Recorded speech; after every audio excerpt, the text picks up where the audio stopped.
Hey guys, so I got a couple of good comments bringing up a couple points. So one person mentioned that I didn't talk about how I actually did the wiring setup for in here, and I had a clip of that and I didn't include it in the main video when I was editing. So let me talk about that real fast. So what I ended up using, again, this is in position 25 for heated seats. My car doesn't have heated seats, so I was able to locate power at that fuse location.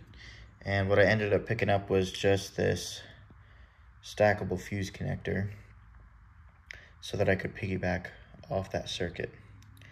And so this has a little pigtail off of there, and that extension that I made wires into this.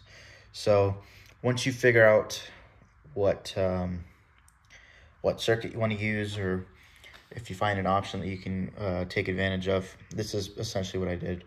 I also just wanted to mention real fast.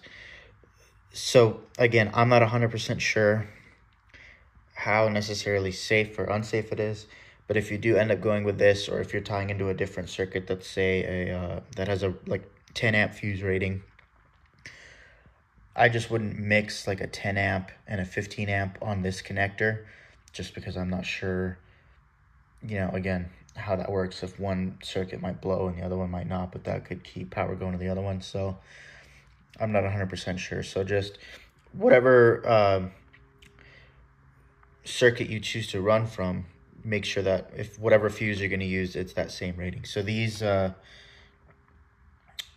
the heated seats for me don't matter because I don't have them, so it's not like I'm using them. So it's a 25 amp fuse, but I'm using two 15s here. Again, I might not even need both of these installed in there, but that's just due to some ignorance. But long story short, I'm rambling. This is the solution that I ended up coming up with for actually tying into some power. That way I didn't have to cut and splice into the ignition coil, or have to come up with somewhere else in the engine bay or tap or splice or anything like that. So again, for the time being, everything is just kind of routed. I'll eventually need to either come through with a quick hole through here and a quick hole through here, just to allow the wires to pass through. So that's the wiring. The next thing I want to talk about was someone made a comment about, so these are the original Rogue tuning kits, and Lindsay's a reseller for them. And I believe that's true. Because I personally thought that Rogue was they were just kind of long gone. I haven't seen, because Rogue also made DMEs. So I'm not sure if either of those guys, if Joe is making them or if he's involved in that. I'm just not versed in the space enough to know.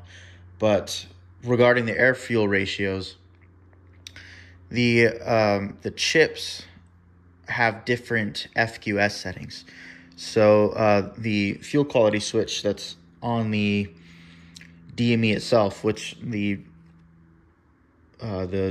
Focus 9 DME has it as well, gives you the ability to change fuel settings. So you can go, I believe position 0 is 0%. It's a 0% increase in fuel and a 0% reduction in ignition timing or advance. Position 2 is, plus 3% fuel, position 1 is plus 3% fuel. Position 2 is minus 3%, etc., all the way up for a different given amount of values. So what I ended up going with for now was position 2.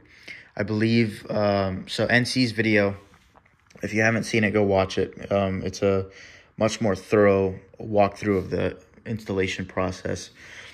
His results, he ended up going with position 3. He was able to get the car on a dyno and dial it in that way. That's probably the best way to do it, is to actually see what gives you the most power.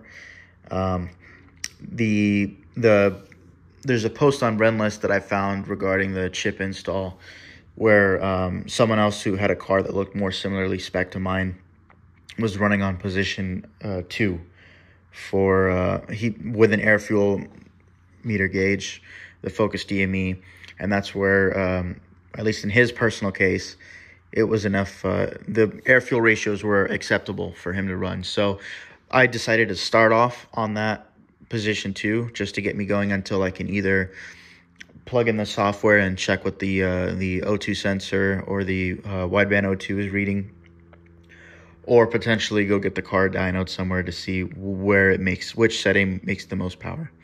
So yeah, 2 awesome points.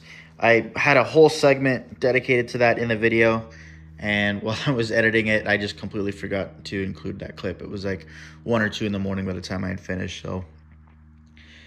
So again, thank you guys for watching. And yeah, keep letting me know if I miss some more stuff. I'll make some more epilogue videos.